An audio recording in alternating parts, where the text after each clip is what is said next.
Hello dear friends, कैसे हो आप लोग। आई हो कि आप लोग स्वस्थ और मस्त होंगे। आज मैं आप लोगों को यूपी डीएलएड का थर्ड सेमेस्टर का जो हमारा पहला पेपर है वो है शैक्षिक मूल्यांकन का।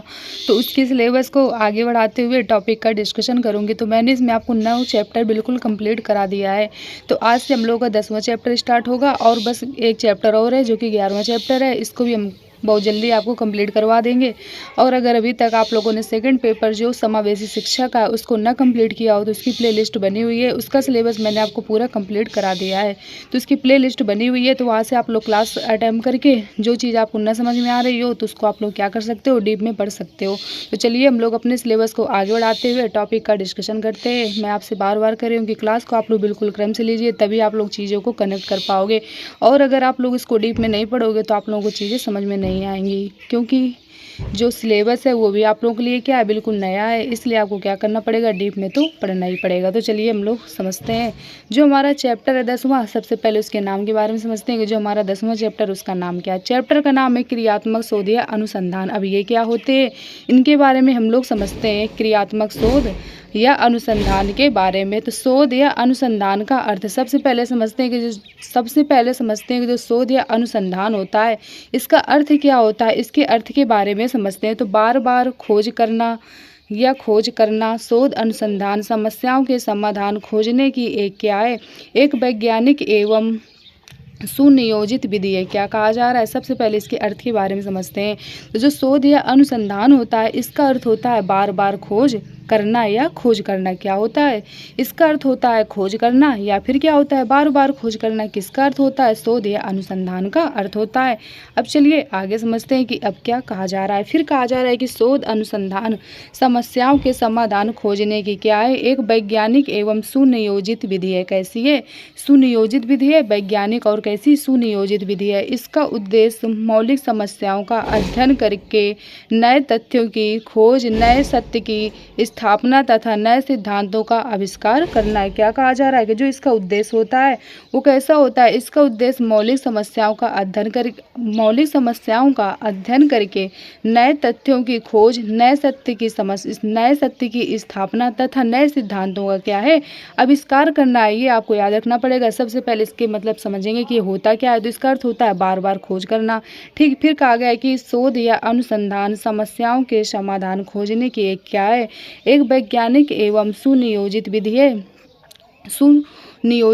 और इसका उद्देश्य क्या होता है, इसका उद्देश्य मौलिक समस्याओं का अध्ययन करके नए तथ्यों की खोज, नए सत्य की स्थापना तथा नए सिद्धांतों का क्या है, आविष्कार करना है। अब चलिए आगे समझते हैं कि अब क्या कहा गया है। अब कहा गया है कि जिससे ज्ञान में वृद्धि होती है या नए ज्ञान को प्राप्त करने की व्यवस्था बनाई जाती है। क्या कहा गया है, इससे क्या होता है, इससे ज्ञान की वृद्धि होती है, यानी ज्ञान क्या होगा, अधिक होगा। और नए ज्ञान को प्राप्त करने की क्या होती है, व्यवस्था बनती है कि नया ज्ञान है तो आपको किस तरीके से लेना है, उसके बारे में भी क्या होती है, मतलब व्यवस्था बनती है, यानी रास्ता दिखाई देते हैं। ठीक, अब चलिए आगे समझते हैं। फिर कहा गया है कि शोध या अनुसंधान के प्रकार। तो चलिए जानते हैं जो शोध या अनुसंधान होता है इसके प्रकार कौन कौन से होते हैं। तो इसके 3 प्रकार होते हैं। पहला कह रहा है मौलिक या मूलभूत आधारभूत शोध, दूसरा कह रहा है व्यवहारिक शोध, तीसरा कह रहा है क्रियात्मक शोध। ये क्या है, ये इसके प्रकार हैं कौन कौन से। पहला कह रहा है मौलिक या मूलभूत आधारभूत शोध, दूसरा कह रहा है व्यवहारिक शोध, तीसरा कह रहा है क्रियात्मक शोध। ये क्या होते हैं, ये प्रकार होते हैं। अब चलिए आगे समझते हैं इनके बारे में कि ये सब क्या होते हैं। पहला समझते हैं मौलिक या मूलभूत या आधारभूत शोध। ये क्या होता है, इसके बारे में समझते हैं। इसमें सिद्धांतों को खोजा जाता है या सिद्धांतों का विकास किया जाता है। आपको याद रखना पड़ेगा इसमें क्या होता है, इसमें सिद्धांतों को खोजा जाता है या सिद्धांतों का क्या किया जाता है, विकास किया जाता है। जैसे अधिगम का सिद्धांत, न्यूटन का सिद्धांत, ये सब क्या है, ये सब सिद्धांत ही तो हैं। इनको पहले क्या किया गया, पहले इनको खोजा गया है, फिर इनका क्या किया गया है, विकास किया गया है। अब चलिए आगे समझते हैं। फिर आ रहा है व्यवहारिक शोध। अब व्यवहारिक शोध क्या होता है, इसके बारे में समझते हैं। मूलभूत शोध का प्रयोग जब व्यवहारिक रूप से किया जाता है तो उसे व्यवहारिक शोध कहते हैं। इसमें क्या होता है, इसमें व्यवहारिक रूप से होता है। ठीक, अब चलिए आगे समझते हैं कि इसमें जैसे क्या कहा गया है। जैसे कहा गया है कि अधिगम के सिद्धांतों का प्रयोग बच्चों की शिक्षा के क्षेत्र में करना। क्या कहा गया है कि अधिगम के जो सिद्धांत होते हैं उनका प्रयोग कहाँ पे किया जाता है, बच्चों की शिक्षा के क्षेत्र में किया जाता है। अब चलिए आगे समझते हैं। अब आ रहा है क्रियात्मक शोध। अब ये क्रियात्मक शोध क्या होता है, इसके बारे में समझते हैं।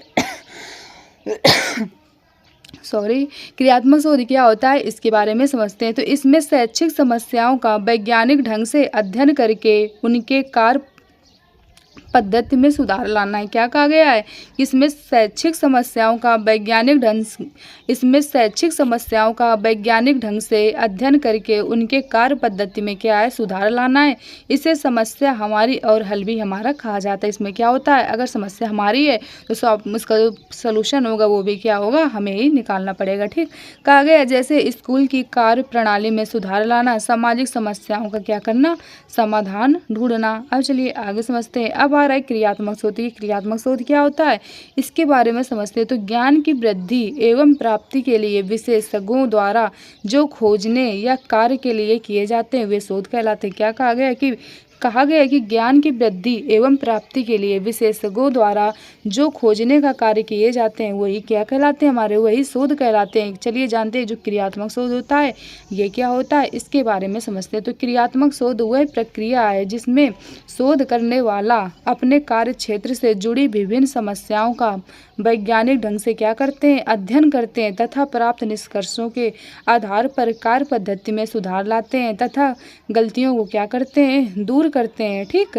तो शैक्षिक क्षेत्र में क्रियात्मक शोध का प्रयोग स्टीफन एवं कोरे ने किया था। ठीक, किसने किया था, स्टीफन और किसने किया था, जो कोरे नामक मनोवैज्ञानिक थे, इन्होंने ये किया था। ठीक, अब इनके बारे में समझते हैं। और क्या कहा गया है, कहा गया जो इनकी पुस्तक थी वो क्या थी, तो इनकी जो पुस्तक थी वो थी टू इम्प्रूव स्कूल प्रैक्टिस। ये क्या थी, ये इनकी बुक थी, क्या थी, टू इम्प्रूव स्कूल या प्रैक्टिस। ये क्या थी, ये इनकी बुक थी, किसकी थी, स्टीफन एम कोरे की। ठीक, अब चलिए आगे समझते हैं। फिर आ रहा है क्रियात्मक शोध अल्प अवधि की प्रक्रिया। जो क्रियात्मक शोध होता है वो कैसी है, अल्प अवधि की प्रक्रिया है। ठीक, अब चलिए आगे समझते हैं। फिर आ रहा है स्टीफन एवं कोरी के अनुसार, ये हमारे कौन है, ये हमारे मनोवैज्ञानिक हैं।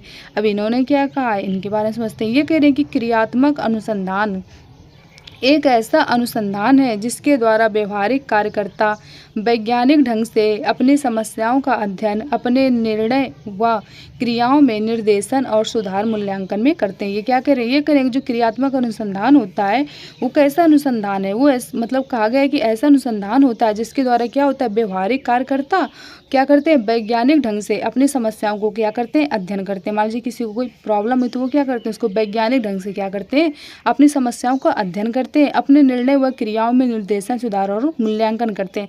फिर उनको जो प्रॉब्लम होती है तो वो लोग क्या करते हैं, निर्देशन मतलब लेते हैं और बड़ों से भी पूछते हैं कि इसका सलूशन कैसे निकलेगा।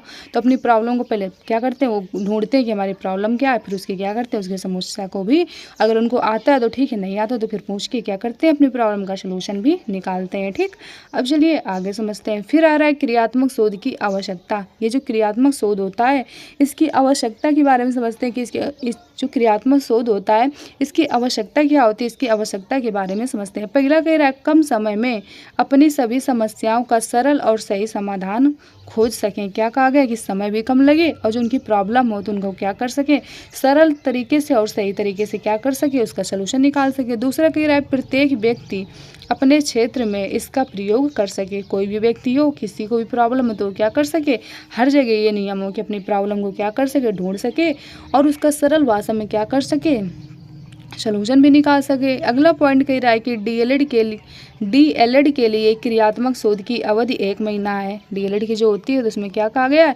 इसकी जो क्रियात्मक शोध होती है उसकी अवधि कितनी होती है, 1 महीना होती है। आप लोगों को टीचिंग नहीं लगती है तो वही कहा गया है। ठीक, अगला कह रहा है शिक्षण विधियों में सही परिवर्तन लाया जाए। और क्या हो, जो शिक्षण विधियाँ होती हैं उसमें भी सही परिवर्तन लाया जाए। 5वां पॉइंट कह रहा है कि पाठ्यक्रम को बच्चों की आवश्यकता के अनुसार बदला जा सके।